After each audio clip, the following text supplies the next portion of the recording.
नमस्कार, मैं doctor Gajendra Gupta BBD government college Chimanpura Shahpura से बोल रहा हूँ। आज का ये जो वीडियो लेक्चर है ये बीएससी पार्ट सेकंड के बच्चों के लिए है। तो बीएससी पार्ट सेकंड के बच्चों को मैं कहना चाहूँगा, बच्चों मैंने इस पहले वाले आपने जो मेरे वीडियो लेक्चर्स देखे होंगे उसमें देखा होगा दृष्टकारी के बारे में अपन बात कर रहे थे। दृष्टकारियों के बारे में अपन ने ये बताया था कि दो तरह के दृष्टकारी होते हैं, एक तो होता है अर्धतरंग दृष्टकारी और दूसरा होता है पूर्ण तरंग दृष्टकारी। जो पूर्ण तरंग दृष्टकारी होता है और अर्धतरंग दृष्टकारी होता है वो आदि अर्धतरंग वाला आदि वेव से अपने को एसी को डीसी में बदलता है और पूर्ण तरंग दृष्टकारी फुल वेव को एसी से डीसी में परिवर्तित होता है। अपन ने देखा था कि पूर्ण तरंग दृष्टकारी से करीब 81% के आसपास अपने को डीसी मिलती है, लेकिन ये पूरी तरह 100% एसी को डीसी में पूर्ण तरंग दृष्टकारी नहीं बदल सकता। और जो आउटपुट मिलता है किसमें, पूर्ण तरंग दृष्टकारी के अंदर, उसमें डीसी के साथ साथ एसी का भी मिक्सचर होता है। मैं आपको बता दूं, यहाँ मैं जो एसी डीसी शब्द ले रहा हूँ, आप चाहे इसको धारा के रूप में मान सकते हैं, आप चाहे तो इसको वोल्टा के रूप में मान सकते हैं। मतलब एसी वोल्टा, डीसी वोल्टा या एसी धारा और डीसी धारा। एसी डीसी आपको पता है कि ए फॉर अल्टरनेटिव करंट, प्रत्यावर्ती धारा कहलाता है। डीसी फॉर डायरेक्ट करंट, जो किसको बताता है, दृष्ट धारा को बताता है। तो यहाँ अपन ये देखें कि पूर्ण तरंग दृष्टकारी से जब अपने को पूरी 100% डीसी वोल्टा या पूरी 100% अपने को डीसी करंट नहीं मिल पाई, तो उस अवस्था में कुछ और नई डिवाइस अपन को यहाँ निकालनी पड़ी, खोजनी पड़ी। और उन नई डिवाइसों का नाम जो इसके साथ लगाई गई उनको फिल्टर्स कहा गया।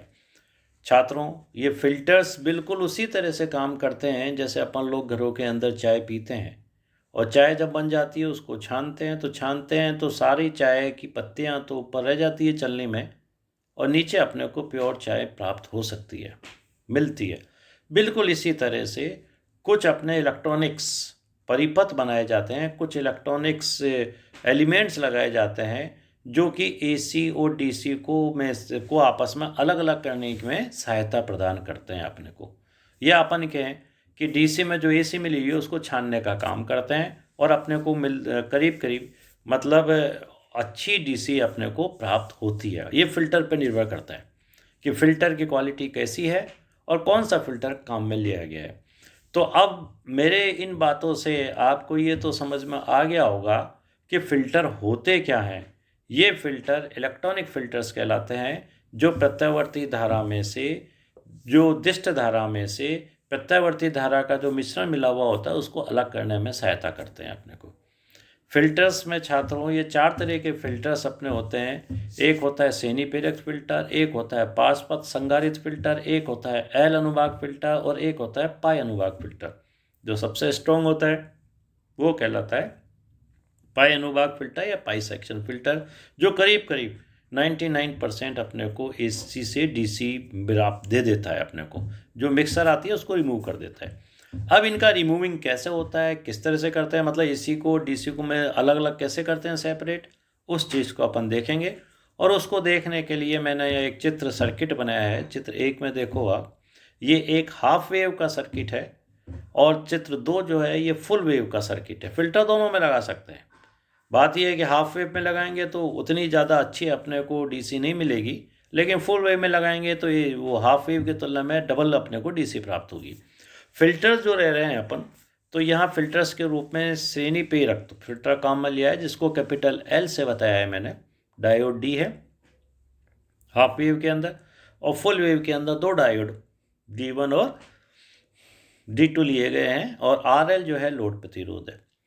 अब इसमें आपको एक चीज़, बेसिक चीज़ बता दूं मैं आपको कि जब भी दृष्टकारी की निर्गत धारा औसत मान डीसी से अधिक होती है तो धारा वृद्धि से प्रेरक कुंडली में चुंबकीय क्षेत्र के रूप में ऊर्जा संचित हो जाती है। किसके रूप में? चुंबकीय क्षेत्र के रूप में ऊर्जा संचित हो जाती है।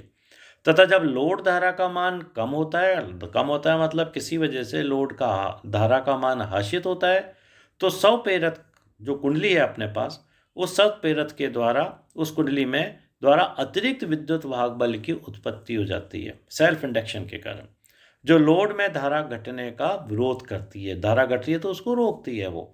इस प्रकार से लोड में प्रवाहित धारा के उच्चावचन मतलब फ्लक्चुएशंस को प्रेरक प्रेरक फिल्टर से हम कम कर सकते हैं।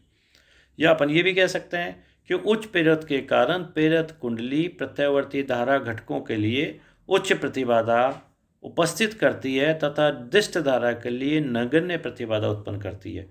और इसको मैथमेटिकल रूप से आप इस तरह से याद कर सकते हो छात्रों कि एक्सएल इजिकल टू ओमेगा होता है, प्रेरणिक प्रतिघात अपन जानते हैं, ओमेगा का मान 2π होता है। अब चूंकि डीसी के अंदर डीसी एक स्ट्रेट लाइन की तरह बहती है, उसकी कोई फ्रीक्वेंसी नहीं होती, तो इसलिए उसके लिए एफ का मान 0 माना जाता है, तो एक्सएल का मान 0 आ गया। यहाँ डीसी में एक्सएल का मान 0 आने का मतलब ये हुआ कि जहाँ भी प्रेरित कुंडली लग रही है वो जो अगर डीसी धारा आ रही है तो उसके लिए शून्य प्रतिबाधा या शून्य प्रतिघात बताएगी।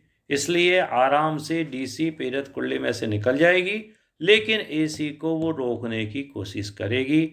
इसलिए चित्र फर्स्ट के अंदर देखो मैंने एसी जो लिखा है उस पर एक क्रॉस लगाया है।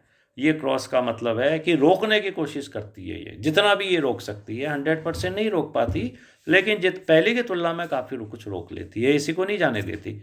तो इसलिए एल से केवल डीसी निकलती है और ये ही आरएल में पहुंचती है।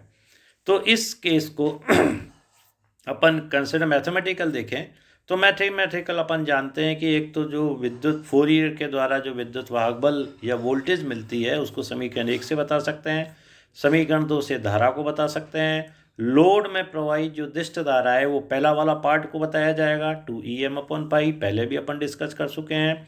Im की वैल्यू रखेंगे, समीकरण 3 मिल जाती है अपने को।